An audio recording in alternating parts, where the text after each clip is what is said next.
on anything? Yes. Homework flags. Huh? Homework 10. All right. Doing an operation for flag.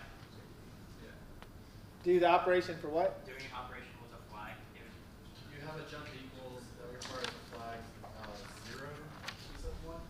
The flags actually feed into U500.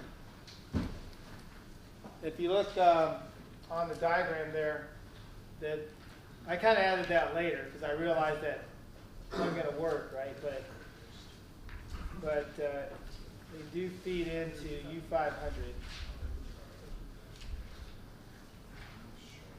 So any decision as far as flags go, the flags feed into here, into the magic decoder, and then that's where a decision can be made on that. Okay? I guess I'm still curious about the last question. I don't remember what number it was, but Oh, what do you have to do to it? yeah. Well, if you have an 8-bit number and you want to turn it into an equivalent 16-bit number, what do you have to do? 0 extended, but in the hardware, I don't know. Well, 0. Well, you don't have to draw the hardware to do that. It just says, what do you have to do? I don't think it says draw the hardware to accomplish it. But 0 extending is not quite the right answer because if I have this number in 1 byte, that equals -1 for sign stuff. And if I 0 extend it, I get 255, which is not -1. So 0 extending it is not the answer. Well, okay, but You got the extend part. Like extend is correct. But you need something else here. It's not 0 extend. Yeah, sign extend. So yeah, somebody mentioned arithmetic shift left. I mean, you're not actually shifting it, but basically you're taking sign extend, takes the most significant bit and fills it in so that you get FFFF, which is a -1 in 2 bytes. Yeah, so that's what you have to do. So now your curiosity is satisfied. Santa Claus isn't real. We're good. All right. This was one of the questions on the homework. All right. That Santa Claus is Yeah. You obviously don't watch Fox News. Yeah. Santa Claus is real. Santa Claus is real? And he's white. And so is Jesus. Says Megan Kelly. Gotcha. Megan Kelly, she works for NBC now. Did she? Yeah, that's been like a few Probably years. She got fired after that statement. Yeah. All right. So other questions? Besides political questions. Otherwise, we could just get into a big brawl, right? All right. So then today, we're going to kind of go through this fairly quickly because we don't have a lot of time and we only have one day. I'm going to do a little demo. So I need like, let's see, I need 5 volunteers sitting over here. So you could be one volunteer and you can be another. And then I need 3 more people in this row. Somewhere like, let's see, somebody just come over here. I need 5 in this row. So or this column, whatever. So somebody here is a volunteer. And then somebody there, you just get over one, you can be volunteer. Sure, it doesn't matter too much. All right. All right, great. Oh, yeah. No, this is for fun. Come on. So you are fetch. Fetch, yeah. Decode, execution, memory. Memory, you forgot. Okay, so now it's easy to remember. And then what are you? Right back. So you remember those 5 stages that we did? Yeah. All right. Okay, good. So now I need 10 other volunteers to walk down to the front here.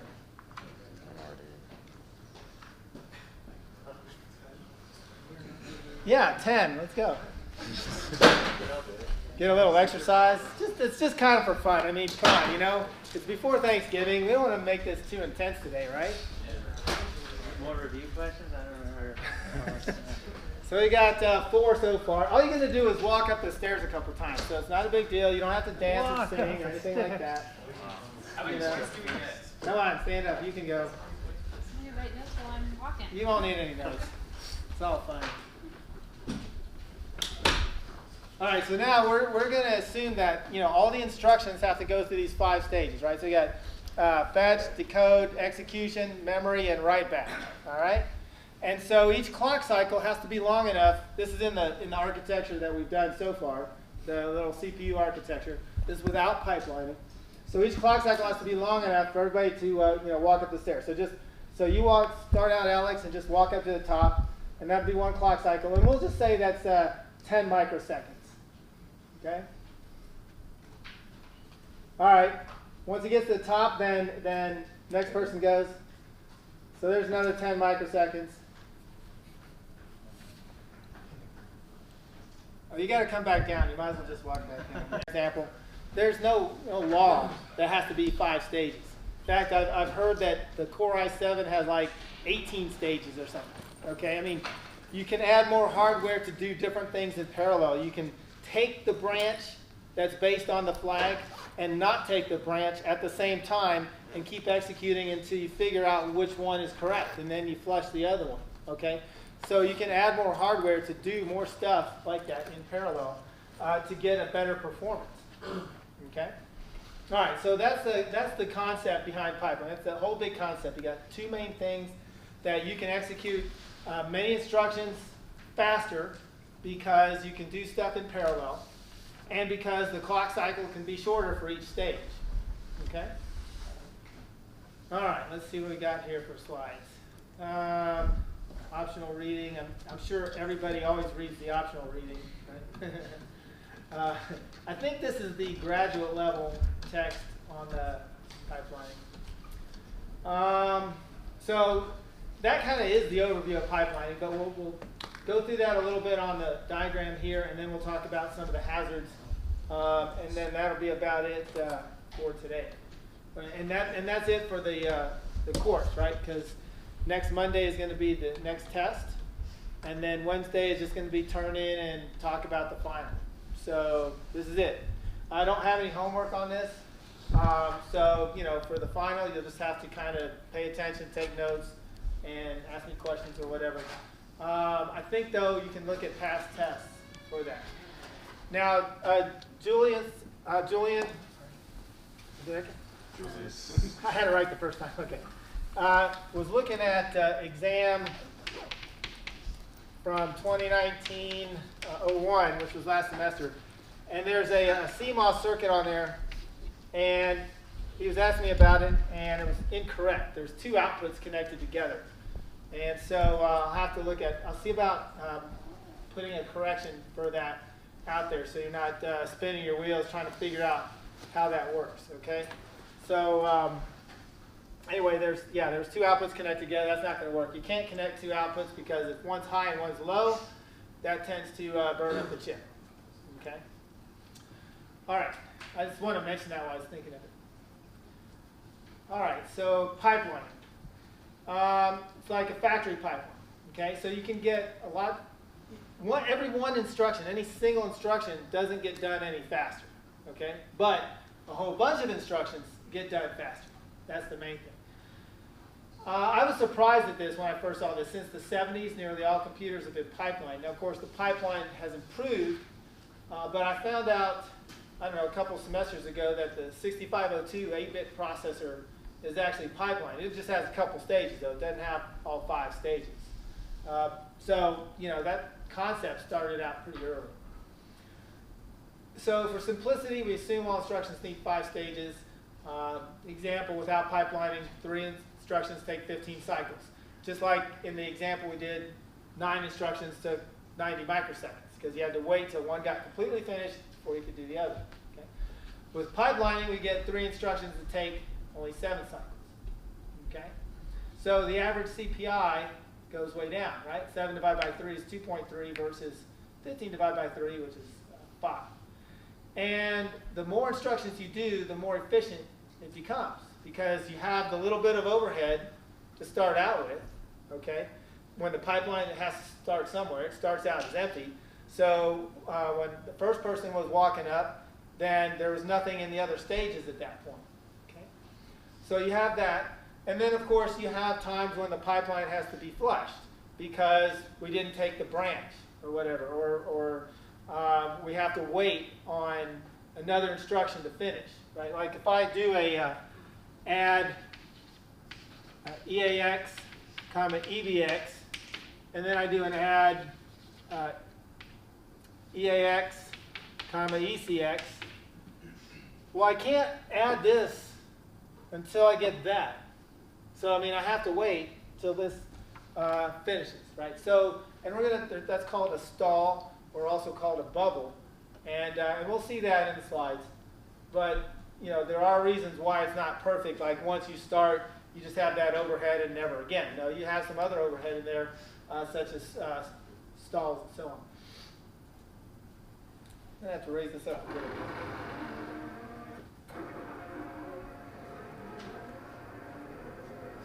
So ideally, each stage takes one clock cycle, and so you know that's how we can get a CPI close to 1. Right? If each stage were to take just one clock cycle, then once the pipeline gets started, then you get 1 cycle per instruction coming out the output, because every clock cycle a new instruction is completing. Ideally, yeah. Didn't you say we had all these intermediate registers and stuff, and yeah, that's how we'll implement it. and those aren't set to happen every clock cycle or whatever? No, yeah, they get latched every clock cycle. Oh, so each stage, okay. Each stage will get latched and saved each clock cycle. Okay. Yeah, well, that'll be shown pretty soon. Okay. So with pipelining, ideal CPI is 1. Okay. Ideal CPI is impossible because of pipeline overhead and because of hazards, which we're going to talk about the various hazards. And before we do that, let's see.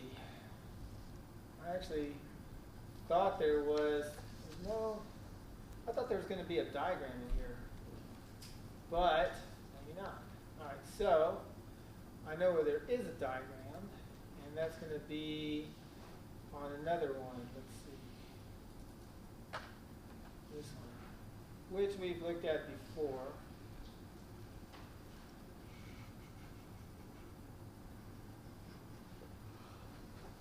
There we go. We've looked at this before, but before, you know, we hadn't covered the hardware, so this might actually make more sense than before. Okay.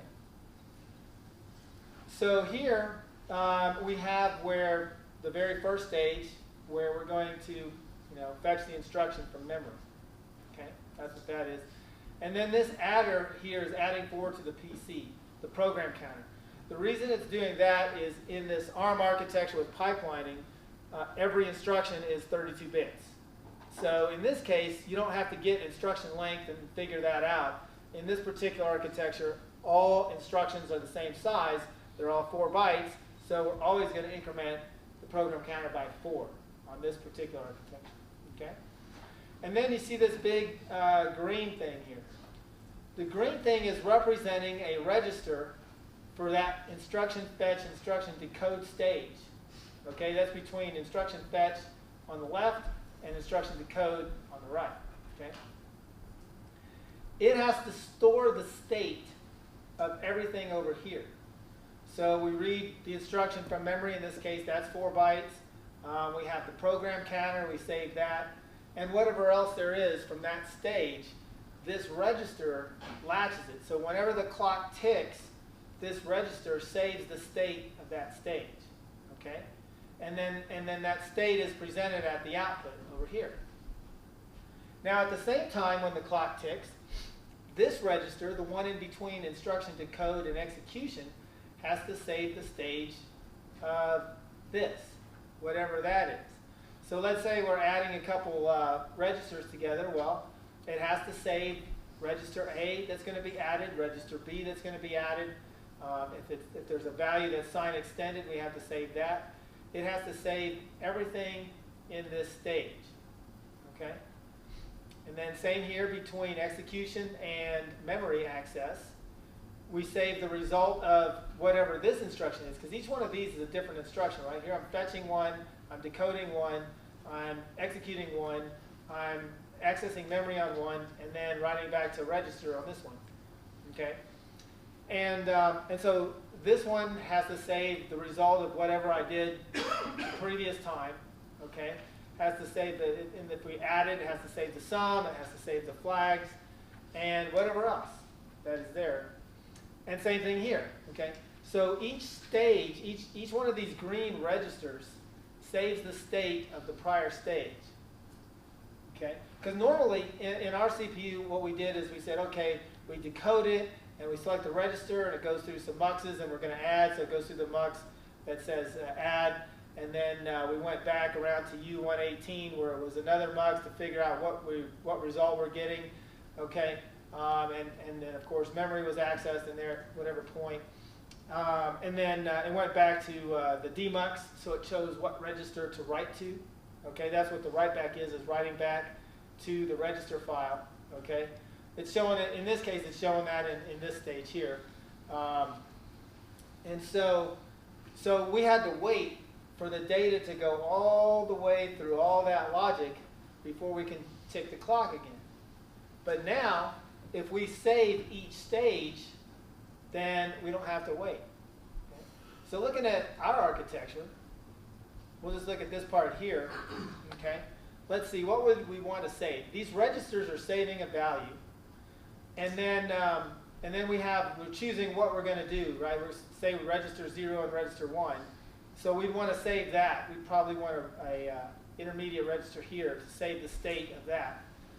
So that for the next instruction, whatever two registers we're going to mess with doesn't affect the prior instruction that say it's adding two registers together.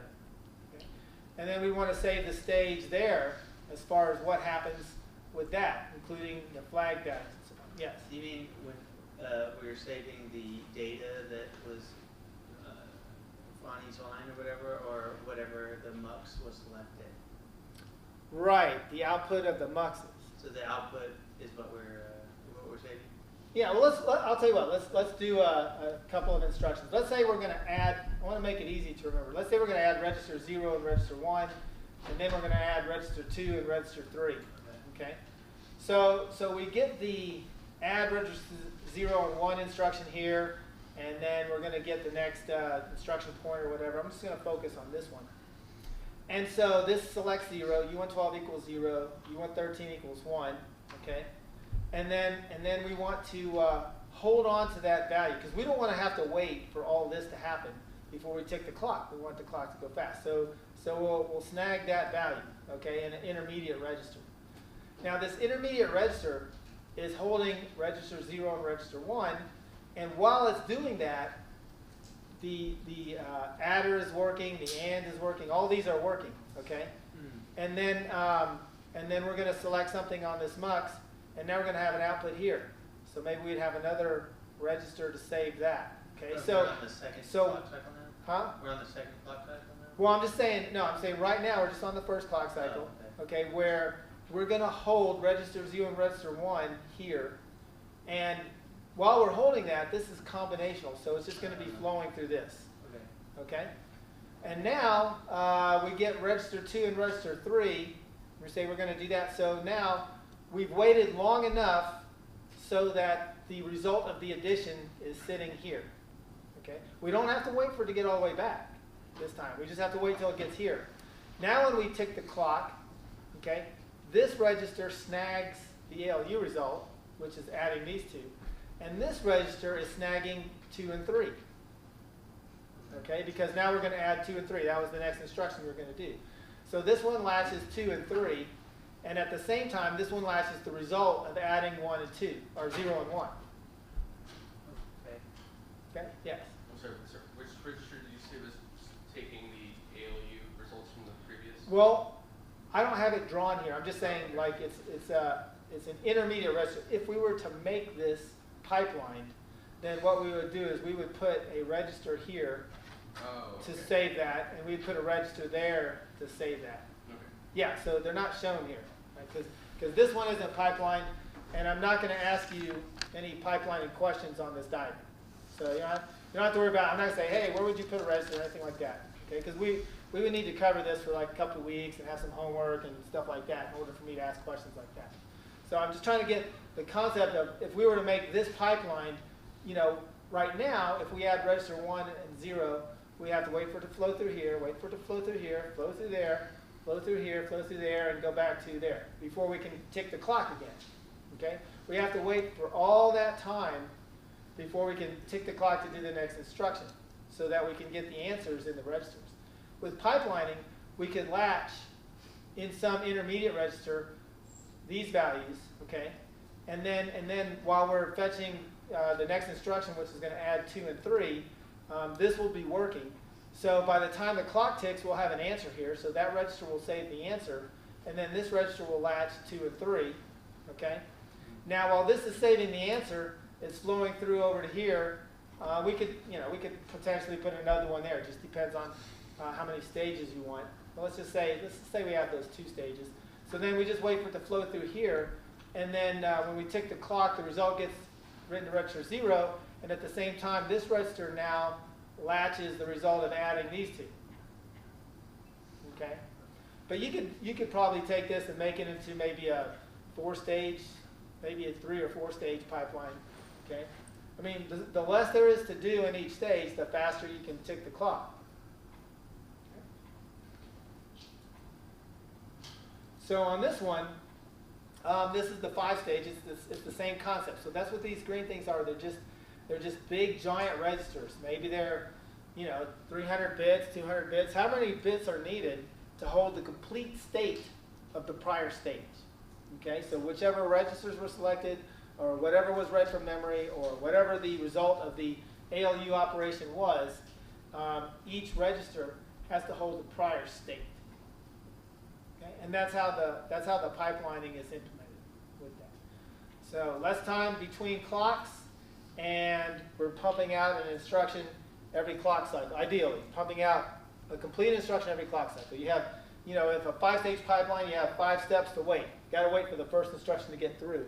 But then after that, it's just like a factory where when they build cars or build anything in stages, there's one coming out every so often, and each stage, gets something else. Yeah. So you said the register needs to know the state. Is that just like what's coming out of the adder and what's coming out of memory? Just those two items? Well, let's just register. On this one. Yeah. Yeah. So what's coming out of the adder is the next program counter value. Okay, and then it's hard to see up here, but it says next sequence PC or whatever. It just flows through there, and then whatever is read from memory in this case.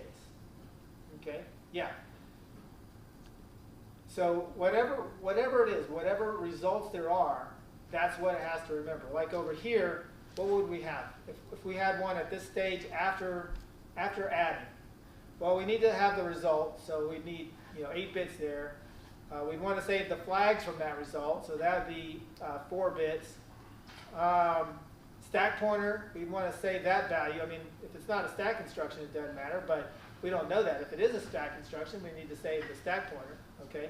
Because what if you have 2 stack instructions in a row, right? Then I need the current stack pointer to access memory, but I don't want to delay another instruction because I have to hold the current stack pointer.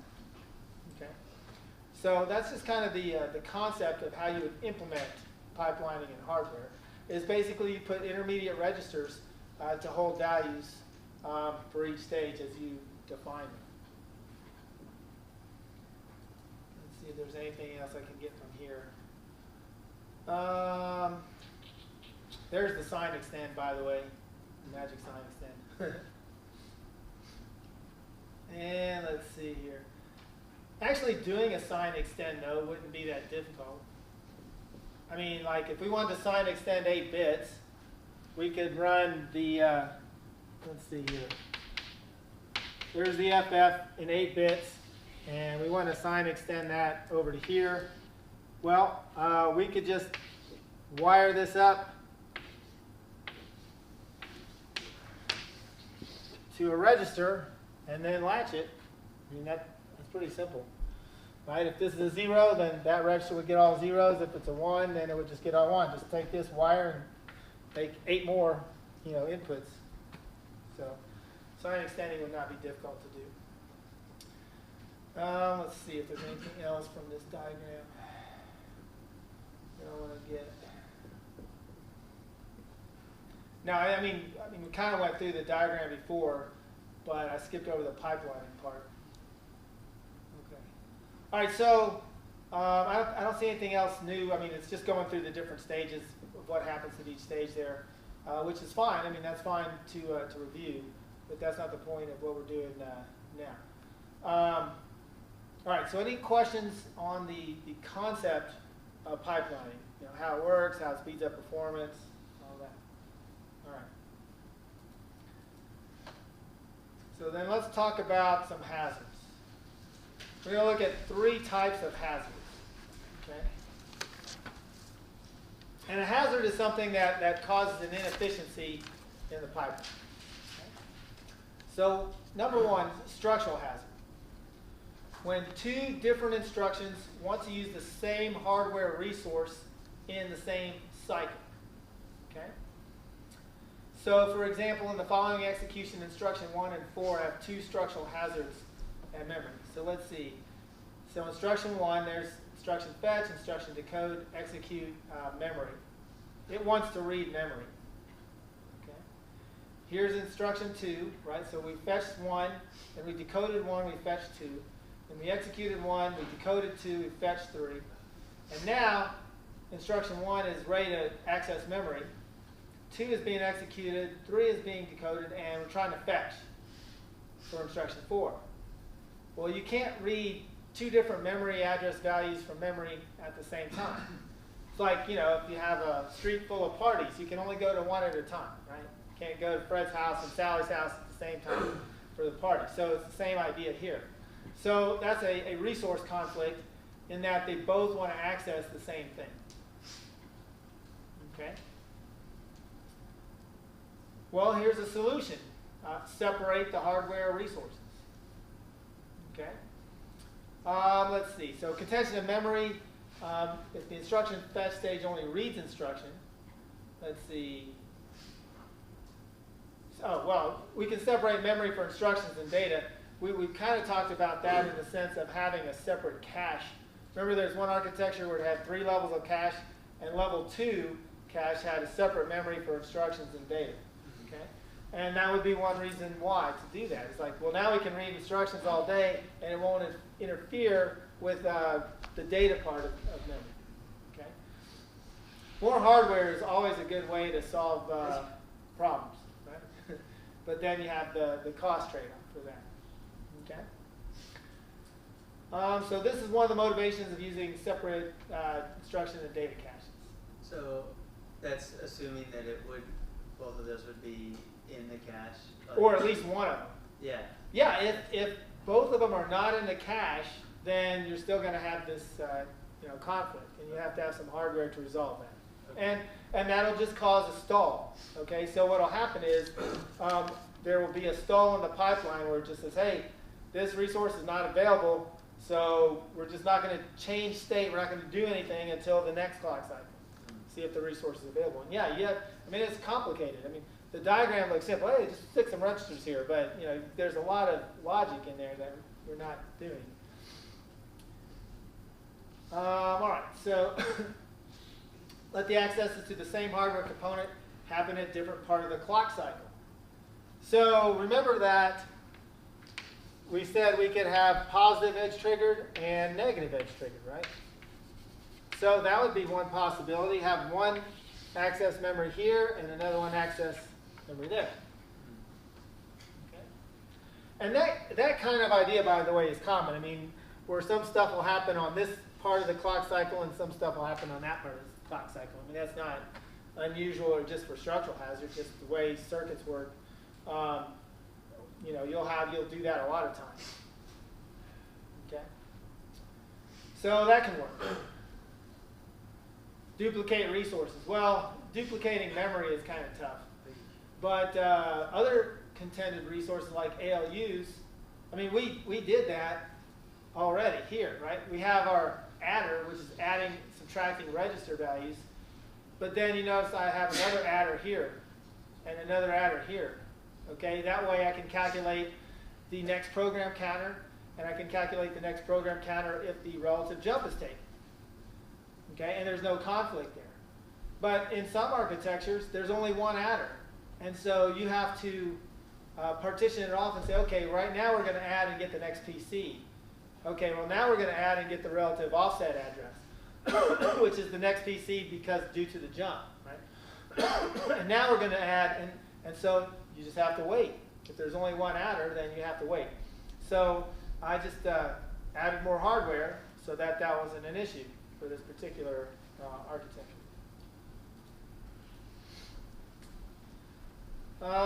Disadvantage, increases cost. Okay. Well, you remember on a chip that space is cost. Okay. More circuitry is cost in the sense that you have to design it, you have to test it, you have to make sure it works. It's something else that can fail. And then when you actually build the chips, sometimes they're defective. It's not a perfect science. Okay. Because when you actually manufacture the different types of material on the chips, you're doing stuff like, let's add 10 to the 18th boron atoms to this section of the chip. Okay, well 10 to the 18th is a large number. It's not practical to count them and say, let's make sure it's exactly 10 to the 18th. It's kind of like when you pump up the air in your tire, your car tire, you get a PSI, right? Pressure per square, pound per square inch, which is an average pressure. You don't count how many air molecules go in there and make sure it's the exact same number as the last one. Okay, so it's the same thing. So you get times when things fail because it wasn't accurate enough. The manufacturing process was a little off, or something happened, or there was a defect in the underlying silicon or whatever. Okay? So more circuitry you have, more space you use, that increases cost for various reasons. All right. Structural hazards don't occur as long as each instruction uses a resource, at most once in the same stage for one cycle. And the risk instruction set architectures are designed to try to reduce structural hazards in the first place. All right, so we have data hazards. I will not ask you to differentiate between these three types of data hazards. Okay? So on the test, you can expect me to ask about data hazards. You can give an example, but I don't really care if it's read after write, write after read, or whatever. Okay? Read after write is kind of a simple one, right? Say x equals something, and then the next instruction, something else equals x. Well, you have to wait till you get the answer, right? You can't add two numbers together if you don't know what the two numbers are. Okay? So that's that basic one. And this one, something equals x, x equals something. It's kind of the same idea. Okay. So really, what these are is a data dependence. We have to wait for something to be calculated or determined before we can determine the next thing. Okay. Now, compilers sometimes they're written particularly for these RISC architectures to try to recognize that, and they'll do stuff like reordering instructions. They don't even tell you. They just put them in a different order. Such that the answer still comes out the same, but now it reduces the data hazard. Because now, instead of doing these sequentially right after the other, like a human programmer might think, maybe it does some other stuff in between, giving the answer time to complete before it tries to do the next one. So it doesn't have to wait. Let's see. So instruction 1 writes R3 in cycle 5. So let's look at this, what this means here. I know the other architecture class, they spend more time on this and they do some exercises with this. Just for us, it doesn't seem to, or at least for my class, it doesn't seem to work out that I have much time to spend on this. But that's all right. So here we have add, and this is a 3 operand instruction. So we're going to add R1, R2, and store it in R3. Okay. The next instruction, we're going to add R5 and R3, stored in R4. The next one, R5, R3, stored in R6. Okay, and then the next one, R5 and R3, stored in R7. All right, and then these are the clock cycles. So here we have our instruction fetch, and then we have decode and fetch, and then we have execute on this, so it's doing the addition right now, and it's doing the decoding on this one, And then we got to write to, well, there's no memory access in this one, right? Here's where it writes back to the register file. So here, at this stage, at cycle number 5, is when R3 gets its value. Okay? But guess what? We're trying to add R3 to R5 in this cycle. And we don't have it yet. The value in R3 hasn't been written to R3 yet, right? And then same down here for this instruction, we're trying to add it here, but R3 doesn't yet have the value. It's getting written, but it's not there yet. Okay. This instruction is okay because now R3 has the value, and we didn't touch R5, so R5 is good all the way through. Okay. But here we have these data hazards because we can't do the execution, which is adding R3 to R5, until R3 has its new value from there. Okay. So that'll, introduce inefficiency into the pipeline. You'll have a stall. It's called either a stall or a bubble in the pipeline. Either one is acceptable. Okay. But you can see for our instruction 4, it's not a problem because now R3 has the value. It gets the value in cycle 5, so in cycle 6, I can add R3 and R5 to R7. So what has to happen for these is they have to wait. This one will have to wait a couple cycles. This one will have to wait a cycle until it gets its value. Or at least that's one solution.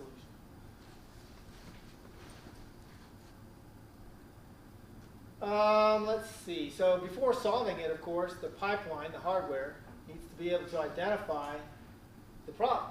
Yeah. It can't do anything unless it can detect that, which it can. Okay. So it'll keep register IDs along with pipe stages, and it can use a comparator to check for hazards. A comparator is just comparing two values. We didn't really look at the circuit for that specifically, but that's what it does. So solution 1, stall the pipeline. So you see the word bubble here. That just means we don't do anything, we don't do anything. Okay, now we can proceed, so on. Is that basically like a no-op or? It's a no-op for that stage of the pipeline where basically it just doesn't latch anything new. Like you would just you take that intermediate register and have a little bit that says enable or disable, and you just disable it, and then nothing happens. Okay. I mean, it's a little more complicated than that, right? Because you can't have the next answer flowing in there, and then nothing happens, and then the next answer flows. Then you'll miss something, right? So you got to be able to work it with all the stages. Like all the stages are going to we're going to have to wait on this one before we process that through, right? So I mean bubble there is going to kind of bubble down, right? So you insert 2 bubbles in the pipeline, and I mean that's going to affect all the stages. I mean you can't stall the pipeline just for one stage because then you'll miss stuff. Okay. So now even instruction 4 gets stalled for a couple bubbles, but now the execution occurs after the write back to the register, execution after the write back, execution after the write back, and so problem solved. Okay. So that works. It's used. Let's see. Of course, it's longer execution time when you have to have a stall. It is easier to implement than it says easy and low cost. Well, that's relative to other solutions. Right? Can solve nearly all pipeline hazards. Yeah, still one. Yeah. Well, yeah. Right. If you stall long enough, you don't have a pipeline anymore. Right? If you stall long enough for enough instructions. So you can ask coders to get a little smarter and not do this. Right? Or you can have compilers detect this and say, okay, is there anything else we can do for a few stages until we get back to this? Compilers will do that also. Now here's another solution, forwarding. We have the answer here, right? I mean, like we have the result of the addition after stage 3. So in stage 4, in clock cycle 4, we know what the answer is. It just hasn't made it all the way back to the register yet. It's not sitting at the input yet, and it doesn't get clocked yet. It's not available coming out of the register until stage 6. But we have the answer somewhere. It's in the hardware. The answer's in the hardware. It just hasn't flowed through to the register. So how about if we take the output here and feed it into here? And that's what forwarding is. Okay? So we forward the answer to the next stage or to the prior stage or whatever so that it can execute even though the answer hasn't been written to the register yet. Okay? So you can add muxes to the data path to select the proper value instead of the register file. Right? In other words, instead of having the input come from register 3 with this mux, the mux could say come from register 3, or it could say come from the result of the prior stage. Or I'm sorry, not the prior stage, the next stage. Come from the result of the next stage. Take the result of the next stage and feed it into this stage instead of register 3. Okay? Would that be encoded in the instruction thing? No, it would all be in hardware. Right. Yeah, you'd have to put that in hardware. So the hardware has to detect that there's this kind of hazard, right? Okay. And then when it does, it says, okay, I'm adding register 3 through this mux, but I've detected that register 3 is not ready yet, but I have the answer over here, so I'm going to route it back and take the answer from the next, the next stage, take the answer from the next stage and put it back here, rather than wait for it to get written to register 3 and then getting the value from register 3. I mean, I'm not saying it's trivial to implement, okay? I actually haven't even gone into the detail of all the hardware required to detect that or whatever. I suspect it's not like super hard, but then it's more than just trivial because you have to detect it and route it to the right place and so on. But that's another solution to the data hazard is they call it either bypassing or forwarding to get the result from the next stage instead of from the actual register value. Okay? And then that way, by doing that, now I don't have to stall anymore. Because now I have the answer here, and I can just put it back to the execution stage. Okay? And of course, then I'll have it for the next instruction and so on.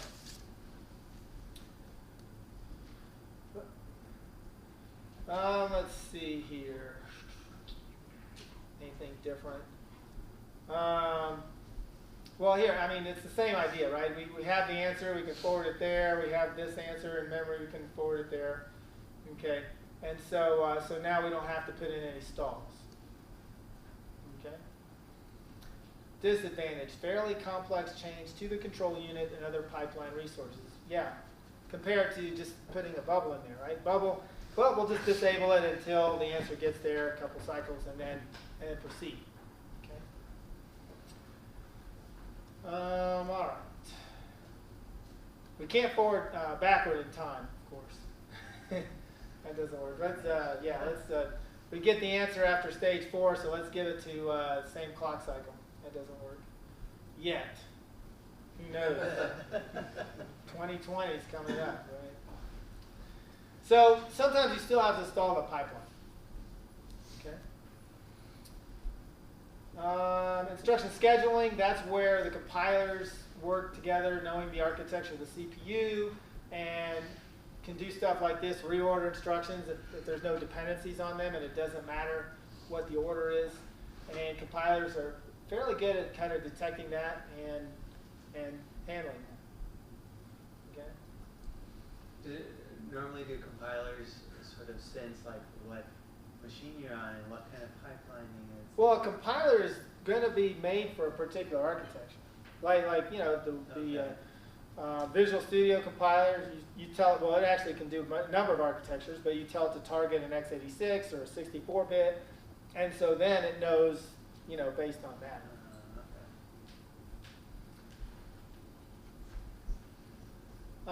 Let's see, other data hazards. I'm not worried about that too much. All right. And then we have, finally, control hazards. Okay. The control hazards happen when you have a change in control, which is like a jump, right? A jump or a branch or whatever. Okay. So we don't know what to execute. Like if there's a conditional jump, and conditional jumps are often called conditional branches. Intel calls them jumps. Jump equal, jump not equal. That's on the Intel architecture. A lot of other architectures will call them branches. Okay, to differentiate, jump is more absolute address and branches are relative address. Intel decided just to call them jumps anyway. So you know how engineers are, right? I mean, you got the Intel engineers, Motorola engineers, and you're like, well, they're doing this. All right, well, we're not going to do that. Ours is better, you know. So we got to be different a little bit. So we don't know what's going to happen, right? If it's a conditional, I mean, if it's an absolute jump, you know. You can say, oh, well, this is going to jump there, but maybe we can't figure out the address yet. It depends. You know, if the address is in a register, well, we don't know where it's going to jump yet until we get the value in that register, right? If it's a conditional jump, then we don't know until the flag value is set, whether we're going to take it or not. Okay? So let's see, in the simple model, the program counter for the instruction after branch is only known at the end of the memory stage. All right. So now, in order to decide on a branch, right, and what instruction is coming next, we have to wait till the end of the memory stage before we can figure out where to fetch. I mean, say, hey, let's go ahead and fetch. Fetch what? Okay. Now, as I mentioned, we could kind of solve this problem a little bit by fetching both, right? Well, we can fetch the one after the branch if it's not taken. We know where that is. But if the branch is taken, we may not know where to fetch until after the memory stage. We wouldn't be able to do the, whatever, like forwarding or Well, the thing is that this is where the effective address is calculated. So this is the stage where the program counter is added to the relative offset. Okay. Now, in our little architecture here, you know, we do that fairly quickly. Like, if I were to pipeline this, I don't know if I would. I don't think I would put a stage right here. I think there would be a stage at this point, right? Well, it'd be more like a stage on the input to this type of thing. Okay. And so on this one, it's a very short amount of time after I calculate the next PC value to when I calculate the relative offset. But this doesn't work if the relative offset or if the actual address itself was in a register. Right? Like if the address is in a register, then I can't just get it from this adder and know what it is after a few propagation delays. I have to wait until that register is calculated. I mean, if you calculate the register up here and then you got a bunch of instructions, well, yeah, then you know you didn't change it, you know what it is. But on Intel, you get instructions like this, you know, jump EAX plus ECX times 2 plus, you know, hex, whatever. Okay, well, you got to wait for all this to happen before you can fetch the next instruction for that jump. and that would be in the execute stage? Yeah, this will happen in the execute stage, so then it'll be ready here, in that case. Oh, no, I'm sorry. This actually happens in this stage here. Okay. That's also, remember it was the access memory and the effective address calculation? Okay. And that's calculating the effective address there. Yeah, so it's not ready till here. By stage 5, it's ready. Okay. But so you can't, I mean, this absolute jump, so there's not much sense in fetching the instruction after that. So we're going to jump, you know. So you can't do anything until you know where to fetch.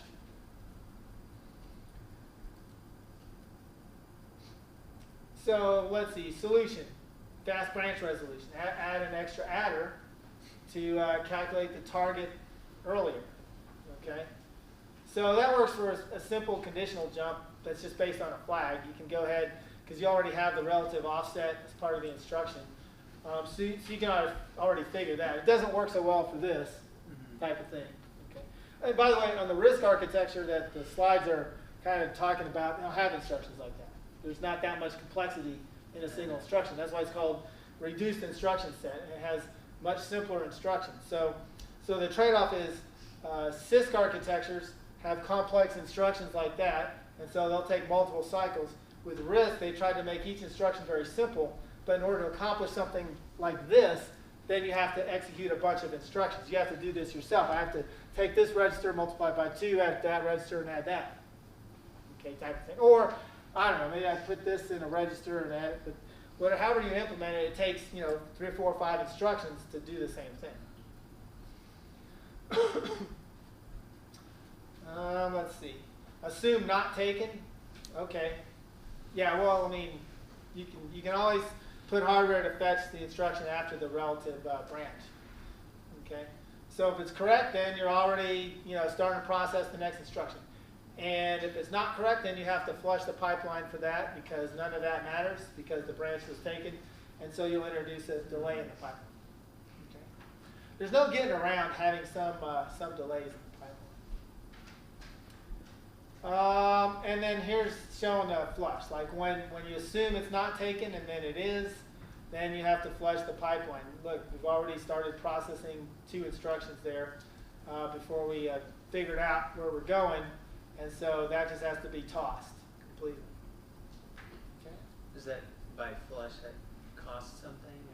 Or? Well, the only cost here is that it just says, hey, these things that we were doing, we can't write it to memory, we can't write it back to a register, so you just don't gain this time. I mean, it's just a delay. Okay. Like if you put a bubble in there in the first place, it'd be no different than a flush. Okay. Okay. But with the flush, at least sometimes it's not going to be taken, and so you're ahead of the game. So you're ahead of the game sometimes. Otherwise, you're just even with if you just put a bubble in there and had to wait. Let's see. May not help that much. Yeah, well, it depends, right? I mean, a lot of times in loops, you have a loop 100 times. It's taken 100 times and then not taken once. So, it can help a little bit. It doesn't lose anything. I mean, you lose the time, but you're going to lose that time anyway. Okay. Let's see. Why not assume taken? Oh, yeah, well, because the branch target's not known when the next instruction needs to be issued. Okay, and that was like, if you don't know the length of the instruction. Well, no, that's where I don't know what this is. I can't assume, like, if this is a conditional jump of equal, and then I don't know what this is yet. Okay. Yeah. Okay. I mean, not taken, you know what it is, because it's the next instruction. Taken, you don't know until you calculate that address. Branch delay slots. Find one instruction that will be executed no matter which way the branch goes. Oh man. I mean, some improvements may not be worth the cost and effort in design and hardware, right? And branch prediction. Okay, incorrect prediction still needs flushing the pipeline, but if you execute something like a loop, then you're going to have the stuff cached, for one thing, and the processor can say, okay, I'm going to just kind of predict that it's taken and that this is where the address is. You can kind of guess sometimes, and so in that case, you can get a fairly good performance increase. But I mean, there's definitely some hardware involved in doing that. We will discuss branch prediction in details in the lecture for speculative execution, if you take Dr. Wang's architecture class. Okay, then exceptions. Well, that's a whole different ball game. Exception, they mean interrupt. Okay, so interrupts work where your program's executing at any point. There's an interrupt in hardware that caused the processor to save the state of where it was and go do something else. Okay? I mean, you press a key on a keyboard, that generates an interrupt. Okay, it goes, because no matter what it's doing, you press the key, it's like, oh, interrupt, go process the key, save state, go process the key, which of course processing the key is very fast, but still, got to do it and then come back. So it's executing this loop, but now it's going and doing this. So it's a totally different thing. So the pipeline has to be flushed and you start over. Okay. So that's what it means by exception. Some type of interrupt like that. And there's a lot of things that could cause interrupts. Hard disk, input-output type stuff. And there's software interrupts too. Some programs will issue a software interrupt for whatever reason. And then it'll go do something totally unpredictable because the interrupts kind of come out of the blue. All right, so summary of hazard solutions. Let's see, stall the pipeline. Okay. No-op instructions are issued for stalls. Okay, so basically the same thing. Separate hardware resources, adding more hardware is often a potential solution. So duplicate resources, that's the same thing. I don't know, separate hardware resources, duplicate. Okay, well, this is adding more hardware. I guess this is separating them in two different parts, whatever. For data hazard, bypassing forwarding, instruction scheduling. For control hazard, for branches, you can get the calculation of the relative offset sooner. You can assume by not taking branch prediction, branch delay style. All right.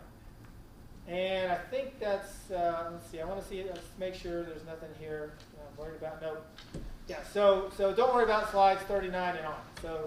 So basically, from this presentation, the general concept of pipelining, which we illustrated and talked about, and then the three types of hazards. So basically, I could ask something like, briefly describe a structural hazard, give an example, something like that. Okay. So to review, I guess the structural hazard was when you need the same resource at the same time. Right. And then data was you need this data to be calculated. There's a data dependency. Yeah. And then control was you need the effective address to be calculated. Right. You don't know with control. You're taking one of two places. You're going one of two places, or in this case, you don't know where you're going yet. Either you don't know where you're going yet, or you're going to go one of two places, either the next instruction or somewhere else. And okay, and you got to know you got some. And so set or something. yeah, so you can do prediction on that, or you could do assume not taken. The ones that we talked about. Yeah. So that's it for the course. No other new material. Reviewing. Oh, we don't have class. Oh wait. Yeah, there's no class Wednesday before Thanksgiving. Okay, and so next Monday is the test. So now's the time if you want to ask me about the test. All right. I mean, it's going to be similar to past exams. I'm going to try to remember to modify that CMOS problem. I probably told them in class how to fix it.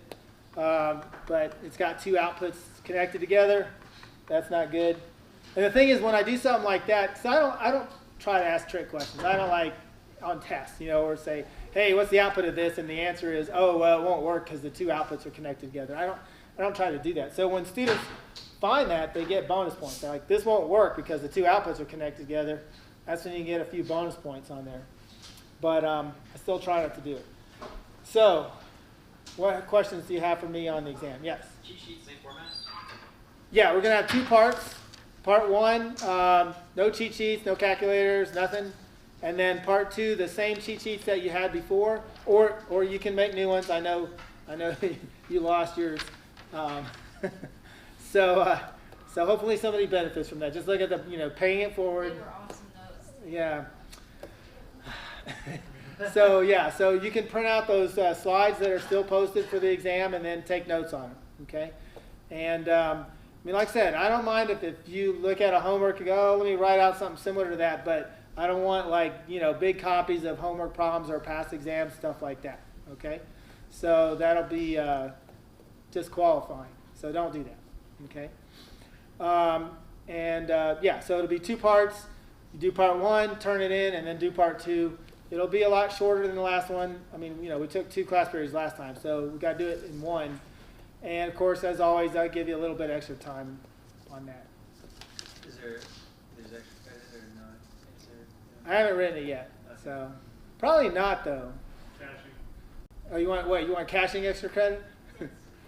Well, maybe a little bit. Probably not, really. Maybe a little bit. For those that didn't get it, y'all did pretty well on the caching part. What I might try is, because one of the things on the final, one of the tougher questions that only a handful of students usually get is where I combine virtual memory and caching together. So maybe I'll put a problem like that on there for a bonus. And then that'll give you a little practice and review for that before the final. So maybe that'll up the percentage of correct answers on there. Because you got to remember, caching caches physical memory, not virtual memory. Okay? So I'll probably do that for a caching bonus, maybe a few other little questions with it. Other questions, yes. Was that bonus question that you said, was it due today or was it due Just that one question. I don't remember. Yeah, the bonus question was, how would you do an add of some arbitrary number to the stack pointer? Right. That was the I don't remember when it was due. Said Wednesday? Yeah, I think Wednesday. So, okay, cool. Yeah. What was it again? On the CPU architecture, the CPU3853 architecture, how would you, like what values would have to be set and so forth so that you could add some arbitrary number to the stack pointer, like add 50 to the stack pointer, or add 40 to the stack pointer, some 1 byte number. In the instruction, right? Yeah, and you can't add any extra hardware or anything for this particular solution. Yeah. So no, like, oh, well, let me add this and that. I mean, that could be a question too, but that's not the question in this case. Like I have asked on that architecture before, if I wanted to do this, then what hardware would I need to add, like that? Or here's my instruction: is this hardware that they're capable of supporting that? Why or why not? Okay. So I mean, those would be the less frequent questions. I mean, the majority of the points on the CPU architecture are going to show me that you know how to do the basic assembly instructions, adding stuff, maybe do a push or pop, one of those, and that kind of thing, okay? And so then, but there may be a few other points on a little bit, more thinking involved. I know it's tough, but that's why I didn't have the test today, because nobody wants to think before Thanksgiving, right? So you come back, you think for a day, and then Wednesday it'll be the final report turn in and all that. And I'm going to work really hard to get all the stuff graded before then, because I'm already behind. But I definitely should be able to catch up over Thanksgiving break on milestone 1 and 2. Were you going to push out your, if we want to use your program? Yeah, I think I already pushed out the program though. So without CPI. Oh yeah, I have to still write the CPI part. Yeah. I'm not going to grade the CPI super strict, okay? And even for the cache hits and stuff, I'm not going to say, oh, here's my program, here's yours, does it match exactly, or whatever. It's more about getting the concept down and everything. So I'll look at what you produce, okay, what your program does, and then I'll also look at the code and all that, and kind of take that into account. So if it's not exactly right, you might still get full credit, or you might lose a few points depending on what it is or something. But yeah. Is it something like, if you have a larger cache size, but somehow it's not more efficient, then you messed up, or something like that? Yeah, I mean, I'll look at the code and see how you implement it and all that, or if it doesn't work on some particular cache size that it's supposed to, or something like that. The result doesn't make sense, it's counterintuitive. Yeah. So, but yeah, I don't know what the CPI, for those that have finished it already, when was it due, today or Wednesday? For the code, or it was due last week, right? Yeah, that was So what kind of CPIs were y'all getting? I'm curious. 5, 6. 6 or 7, okay. 6 or 7 somewhere there, nothing too crazy, nothing double digits or anything like that. Yeah, I could all get right. it to be double digit if I. We even tried huge file sizes, or huge cache sizes and stuff like that. Yeah. Well, what should cause the CPI to go up would be the block sizes larger than 4 bytes. 8 byte or 16 byte block sizes should then affect CPI a little bit than the smaller block size. But then, with the larger block size, you have other advantage, trade-offs. So I don't know which will come out best overall. All right, any other questions on the exam on Monday? So it'll start with virtual memory, and anything that we've covered. There'll be a little bit of the CMOS stuff on there, virtual memory, the architecture, and then some questions from the pipelining that we talked about tonight. And I think, the hardware components, right? The MUX, the DMUX, and the decoder. I probably won't ask about the encoder because we didn't really use it in the architecture and stuff. Oh, and then the flip-flop. Flip-flop. In the CMOS, what kind of questions are we going to be getting? Well, like the one Julius found on the exam. So there's a couple kinds of CMOS questions. One would be like, what kind of gate is this or whatever. But what I did on there is I made a little bit different circuit that wasn't just a NAND gate or a NOR gate, and then said, give me a truth table. And I will have no more than 3 different inputs. Like I could have 4 inputs where one of them was connected to another one or something like that. But I'm not going to have any more than 3. So your truth table is only going to have 8 entries in it, okay, at most. But basically what you have to know is when there's a 0, the P transistor is on and the N transistor is off. And when it's a 1, it's vice versa. The P transistor is off, the N transistor is on. And then you have to figure out if the output is connecting to ground, because the path to ground, all the transistors are on, or if it's connecting to power. If it's connecting to power, then it's a 1 output. If it's connecting to ground, it's a 0. You said the P transistor is on when the input is a 1? No, when the input's a 0. Yeah. If you can just remember, the way I remember it was the N transistor, a high into an N transistor or a 1 into an N transistor turns it on. After that, then I know P is opposite. So you only have to remember one of them, and that they're opposite. Okay? So, I mean, it's not going to be anything super crazy, like with 50 transistors in there or something. It's just, just the concept of that. Yeah. All right, well, I'll stay here till questions are done, but have a happy Thanksgiving.